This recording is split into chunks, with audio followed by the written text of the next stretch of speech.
Hello, everyone. My name is Alleyah Caesar, and I am a graduating senior at Spelman College. I am a history major and a sociology minor, and it is with great pleasure that I present my senior thesis to you.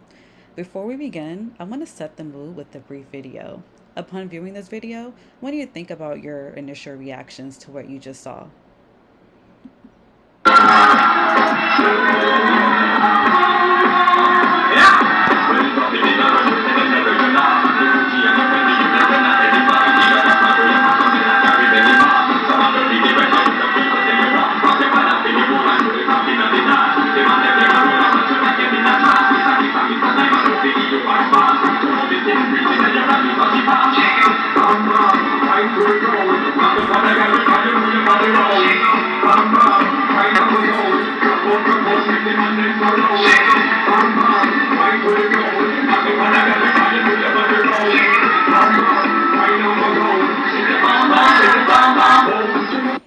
So, if you haven't been able to tell by now, my presentation is about women in dance.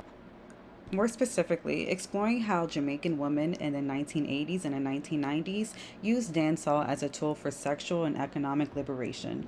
This research explores how Jamaican women of color empowered themselves through dancehall culture, which includes dancing, singing or rapping, fashion, or auxiliary participation. Although dancehall wasn't necessarily invented for women, women used it as a mechanism to appropriate economic change and sexual liberation onto themselves. So I think it's important to put dancehall in context of Jamaica's history. As a result of colonization, Jamaican women were placed in pre constructed places. Even after gaining independence in 1962, Jamaica wanted to uphold Judeo Christian or British standards of morality and high art, thus, birthing a conservative, heteropatriarchal culture that both men and women conformed to. Unemployment and underemployment rates were high, wages were low, and gender and color discrimination in the population persisted.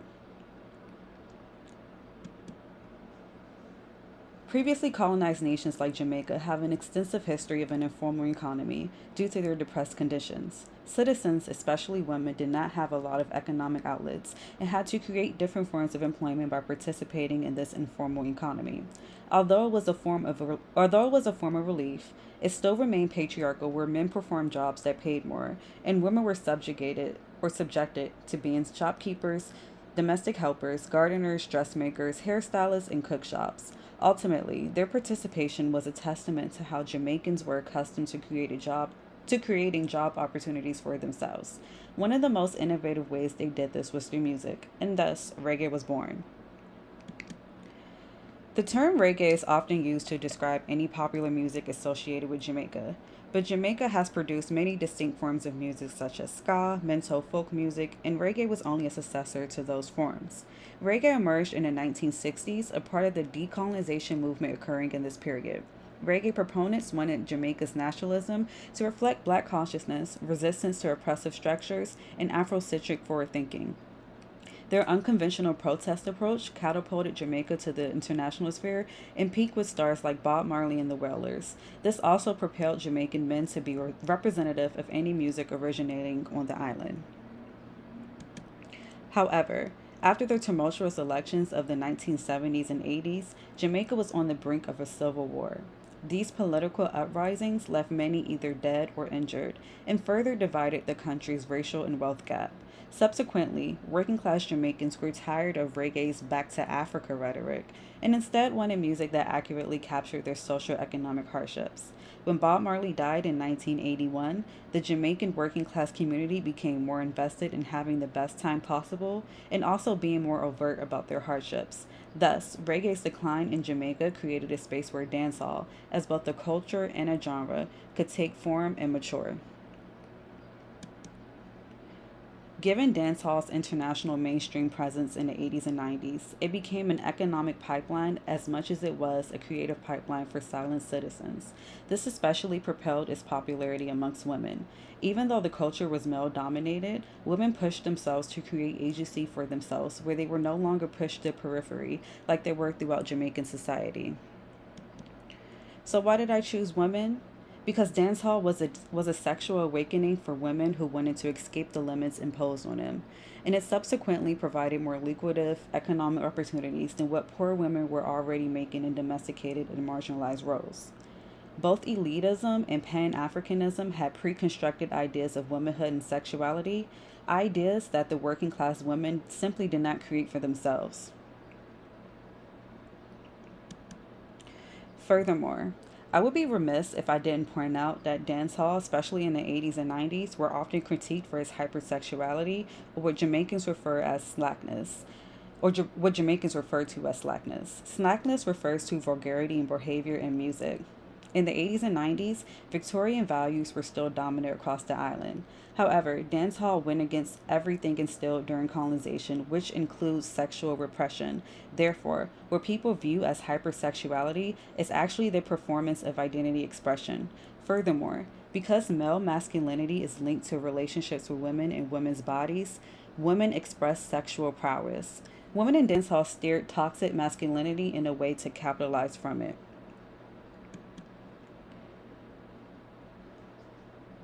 So, what women did for dancehall was one, rejecting accusations of promiscuity, and two, creating spaces where they could openly embrace female sexuality without condemnation. For women in dancehall, they made it a celebration of non Eurocentric beauty standards and also bodies. Dancehall became, dancehall subsequently became inclusive of women who weren't pushed to the background. This is a testament to how they could publicly talk about what bothered them without judgment. Perhaps the most notable thing of women in dancehall was their fashion. They distinguished themselves by wearing vibrant colors and wrapping themselves with costumes, revealing their bodies as much as possible in bright, shiny materials, paired with extravagant, colorful wigs, overdone makeup, and jewelry. Such adornment methods conflicted with existing modesty, appearance, and sexuality norms in Jamaican culture. And I'll give you a second to look at these pictures. Because of Jamaica's color hierarchy, lighter skin, or what Jamaicans refer to as brown skinned women, were plastered everywhere as winners in Jamaica's national beauty contests, local pageants, as well as in tourist posters. The woman you see on screen is actually a Trinidadian woman of Indian descent. This picture became popular in the 80s and it still can be seen throughout many Jamaican establishments even till today. This is an example of how lighter skinned and bigger women were pushed to be representative of Jamaican society. Ultimately, black women, or darker skinned women especially, were seen as lower class and belligerent. However, women in dancehall contrasted that by replacing Eurocentric image in ghetto societies. The performance of DJs and dancehall queens alike was an act of feminist emancipation. Their acts were liberating and conveyed a womanhood not victimized by patriarchy. Another staple of dancehall was how they created their own dances, actually. Dancehall women grab their vaginas and was dancehall women would grab their vaginas and stick their tongue out while moving. These dances denoted ownership of their bodies as males watched them. They were reclaiming what society had distorted and made into something immoral. They held their vaginas while they danced to send a message that even though it was on display, it was still not up for grabs or easily available. In addition to being an artist or a dancer or performer, other women were able to profit through this informal economy by providing services to other women who took part in the dancehall activities. Women created a female oriented fashion industry. These women were specialists in fashion design, wardrobes, and hairstylists. They were also nail technicians and makeup artists. Several persons made money simply off putting together different looks for one woman. The fact that they had to pay other women several times to achieve a specific look reveals that women in dancehall kept their communities prosperous. Moving on, let's look into the common themes that women expressed in the 80s and 90s. The first theme is being a goodess. This is Jamaican slang for a good ass woman. A good ass woman is a woman who is not easily entertained by frivolous men. She is a good wife and a good mother, and being And embracing being a wife and being a mother is something that was very sacred for Jamaican women because during enslavement, they weren't able to express their motherhood.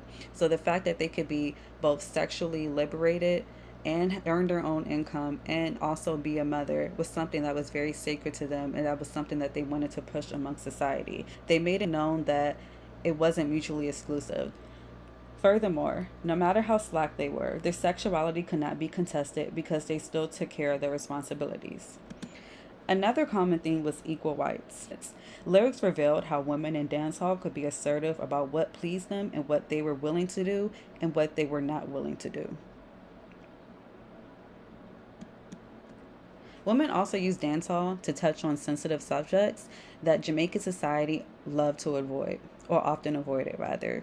These themes touched on infertility, infidelity, spousal abuse, and marital problems.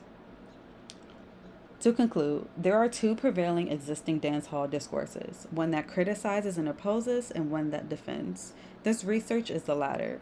Western feminists often consider dancehall misogynistic and oppressive to women. It is important to remember, however, that within Jamaican culture, women accept and function within different patriarchal structures, and applying feminist conceptions of American female empowerment to Jamaican women is flawed because they are two very different political, social, and economic contexts. In other words, feminists are also involved in the oppression and exploitation of other women under patriarchy by perpetuating the myth of a homogeneous sisterhood. Therefore, when thinking about women in dancehall, think about how they use that space to navigate their marginalized reality. Women in dancehall use any tools that they could have in order to gain empowerment. These tools were their bodies and the power that their sexuality had over men. And that concludes my presentation. Thank you so much for listening. I look forward to hearing all of your questions and your thoughts.